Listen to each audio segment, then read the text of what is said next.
Welcome to CBT News with Cheyenne Malone.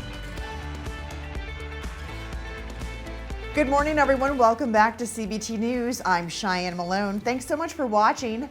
And now, here's today's top stories. Calls for President Biden to regulate China-made electric vehicles have escalated following the opening of an investigation into the potential risk they pose to the U.S. economy. Ohio Senator Sherrod Brown, chair of the Senate Banking Committee, has now urged the White House to outright ban any Chinese EVs before they enter North America, calling them, quote, an existential threat to the American auto industry. Lawmakers have also expressed concerns that China's car manufacturers could use vehicle exports to monitor and collect data on U.S. citizens. Ford has confirmed price cuts for the all-electric F-150 Lightning pickup, coinciding with a sudden rise in EV affordability.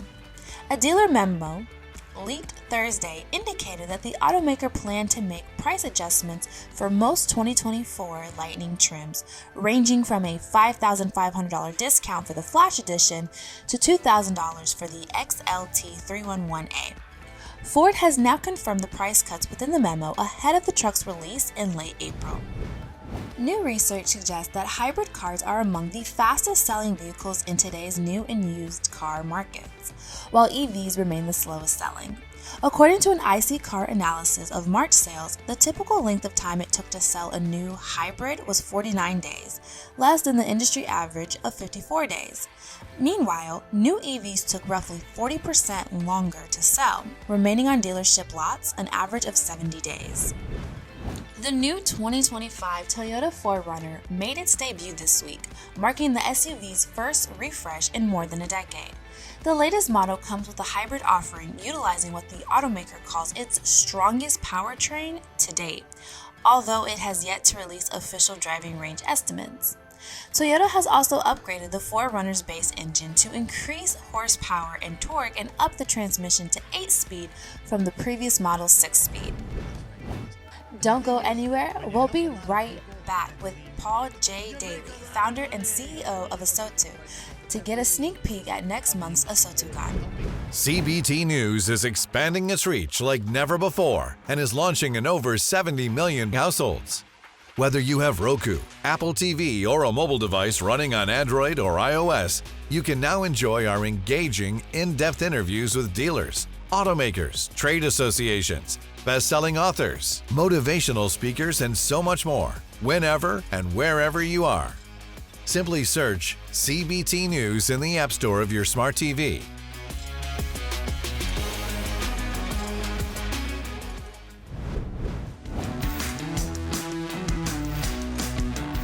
We want the whole lowdown on what's going to be happening at SODU in just less than a month, right? I know we're 34 days away as of filming today, but the time is going really quickly. Thanks for having me on today, and Sure. Kyle, who can't be here.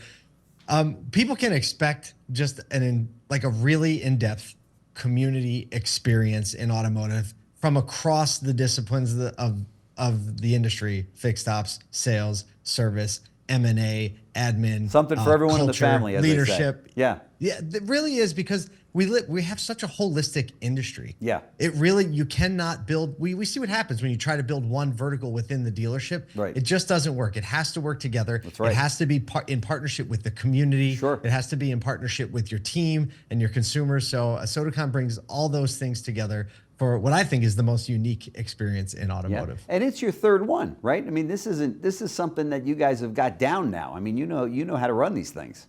I don't know that I feel like we've got it down pat, but it is our third year. So there is so much so much of the blocking and tackling that we didn't have to focus on this year.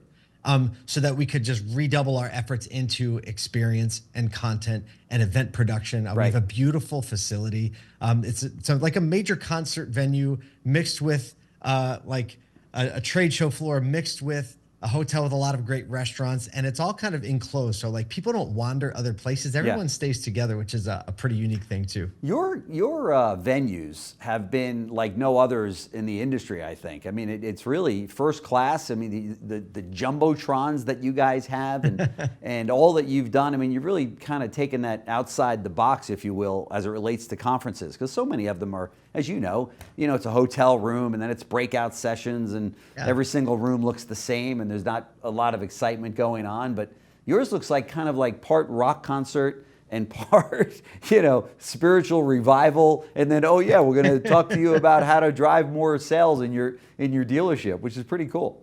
Well, we have tried to take cues from other events outside of automotive. I go to events that aren't automotive, like VCon, South by Southwest. There you go. And when you go into a place or a space, the way it looks and the way it feels changes the way you feel and what your expectations are. I agree. And so we found that when we do it this way, people are open and receptive to go through the shared experience together. Yeah. And what happens then is they talk more with one another. Right. They take sometimes you go to conferences and it feels like a shooting gallery, so everyone's got their body armor on, right? This is a place where like people take the body armor off and have some real meaningful conversations about operations and best practices. And in the end, if that doesn't translate to actual change in the stores and on the front lines, then we're doing it wrong. So for us, it's like this curated experience where we're always saying like, hey, if this doesn't change something on the back end, then it doesn't matter anyway. And you can watch this full interview right here at cbtnews.com. That wraps up our show for today. We do invite you right back here tomorrow morning on cbtnews.com. And remember, you can stay up to date with the most recent news and trends influencing the retail automotive industry by following us on TikTok, LinkedIn, Facebook, and X, formerly known as Twitter. And now you can find CBT News in over 70 million broadcasting households on Roku, Fire TV, Apple TV, Android, and iOS devices. Simply search CBT News in the App Store on your smart device to watch our programming wherever, whenever. I'm Cheyenne Malone. Thanks so much for watching. You have a good one. CBT News, your #1 resource for auto industry news and content.